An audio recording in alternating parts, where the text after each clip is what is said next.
ये कह सकता हूँ खड़गे साहब, राहुल गांधी जी और तमाम जो साथी बैठे हमारे, इन सब की राय लेकर के हम लोगों ने तय किया है इस चुनाव में अगले मुख्यमंत्री चेहरे के रूप में तेजस्वी यादव जी को हम लोग सपोर्ट करते हैं, जो एक नौजवान है, लंबा फ्यूचर है इनके साथ में। और मेरा अनुभव से मैं कह सकता हूँ जिसका लंबा फ्यूचर होता है पब्लिक उनको साथ देती है। ये नौजवान है, कमिटमेंट रखते हैं। पिछली बार भी जो उन्होंने स्लोगन दिए थे, नौकरी के दो या कोई दो, या जो वादे किए थे उसमें खरे उतरे। तेजस्वी जी की घोषणा करना मायने रखता है। साथ में सबकी राय बनी है कि जो हमारे अन्य पिछड़ा वर्ग के साथी हैं, मुकेश सहनी जी, जिनको आप सब जानते हैं, मुकेश सहनी जी, जो एक संघर्ष करते हुए यहाँ तक पहुंचे हैं, अपनी पार्टी बनाई है, अपनी अकल होशियारी से, अपनी मेहनत से बनाई है, गरीबों के मसीहा के रूप में, अपनी कौम के मसीहा के रूप में उभर के आए हैं। ऐसे नौजवान को हमने तय किया है वो उप मुख्यमंत्री होंगे। साथ में प्रतिपक्ष तेजस्वी यादव जी और तमाम मंच बैठे हमारे साथ हैं। मेरे पूर्व में अभी जो कमेंट्स किए गए थे वो भी आपके सामने रखे, सबकी भावना आपको मालूम पड़ी। मुझे खुशी है कि मुझे भी आज आने का अवसर मिला आपके पास। और जो हालात है देश के, प्रदेश के, उससे चिंतित होना लाजमी आपका, ये हमारा चौथा स्तंभ कहलाता है। हालात बड़े गंभीर है देश के अंदर।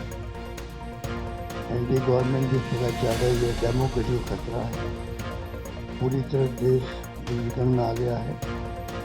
जो चिंतित है, देश की दिशा में जा रहा है, कोई नहीं जानता किस दिशा में जाएगा, किसी को नहीं मालूम। उस रूप में हम चल रहे हैं।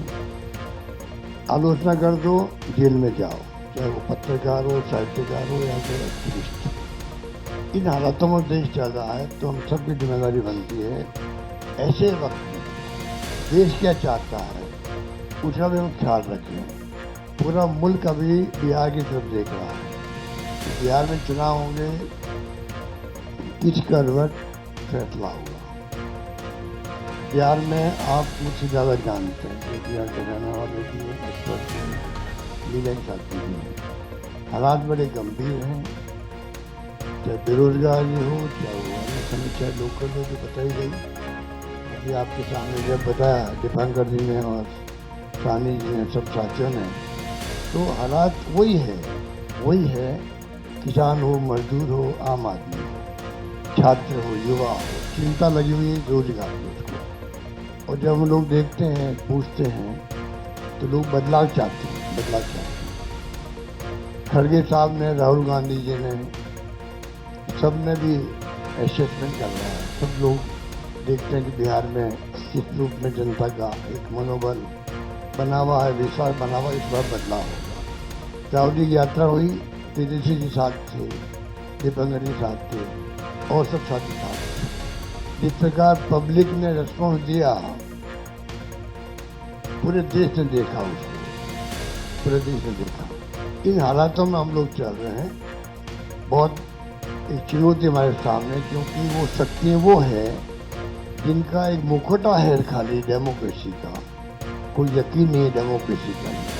ये मैं आपको क्या कहूँ, आप खुद जानते हैं। मुखौटा पहन रखा है, ऐसे लोग शासन करें देश में। चिंता होना स्वाभाविक है हम सबको। इसलिए मैं कहना चाहूँगा कि इस मौके पर जो है, इस मौके पर अभी दीपांकर जी कह रहे थे कि पिछला चुनाव भी जो है, अभी तो इंडिया गठबंधन बन गया प्रदेश भर के अंदर, अच्छी परफॉर्मेंस दी है पार्लियामेंट के अंदर। कोई कम बात नहीं थी, 240 पे लाके छोड़ दिया उन लोगों को, 400 पार के नारे लगा रहे थे वो लोग। सब कुछ देख लिया देश ने, और फाउल नहीं खेलते तो हो सकता है सरकार भी उनकी नहीं बनती। उन हालातों में जब देखते हैं तो पाते हैं कि अब लोग समझ गए हैं। पिछला गठबंधन आपका लोकल था, महागठबंधन। तेजस्वी जी ने उस वक्त में भी कमाल किया, और जिस रूप में मामूली वोटों के अंतर से सरकार उनकी बन गई, मामूली वोटों के अंतर से बन गई। सरकार उनकी थी जिस प्रकार से साम दाम दंड भेद, ये उनका भाव है बदले की भावना उनके फितरत के अंदर है। ऐसे लोग बैठे हुए हैं, धन बल का कोई कमी नहीं है। आपका जो इलेक्ट्रल बॉन्ड वो तो एक एग्जाम्पल है, सुप्रीम कोर्ट ने कहा अनकॉन्स्टिट्यूशनल है ये, इतने कैसे काम चलेगा। जो पैसा जमा है उनके पास में, जो खेल खेल रहे हैं देश के अंदर, चुनाव को प्रभावित कर रहे हैं, सरकारों को गिरा रहे हैं। मॉडल अलग अलग है उनका, मध्य प्रदेश मॉडल अलग, कर्नाटक मॉडल अलग था, महाराष्ट्र का अलग था और राजस्थान का अलग था। राजस्थान की दाल नहीं गली। आप सबके आशीर्वाद से हमारी सरकार बच गई और 5 साल में शासन किया। उन्होंने कमी नहीं रखी थी सरकार गिराने के लिए। उस माहौल में देश में जो हालात बन रहे हैं, ये भी मॉडल है चुनाव जीतने का भी, किस तरह फाउल किया। तो हम पूछना चाहते हैं अमित शाह जी से, इनकी पार्टी के अध्यक्ष जी से, क्या बताइए हमारा नेता तो हो गया तेजस्वी यादव, आपका नेता कौन है बता दीजिए। इससे काम नहीं चलेगा कि नीतीश कुमार के नेतृत्व में चुनाव लड़ा जाएगा। अगला मुख्यमंत्री का उम्मीदवार आपका कौन है ये उनको बताना पड़ेगा। ये हमारी मांग, और मांग क्यों है? इसलिए है, आपने देखा महाराष्ट्र के अंदर जो शिंदे थे वो मुख्यमंत्री तत्कालीन, इन नेताओं ने कहा शिंदे के लीडरशिप में चुनाव लड़ा जाएगा। मैसेज दिया गया ये मुख्यमंत्री बनेंगे और बाद में मुख्यमंत्री बना दिया और किसी को।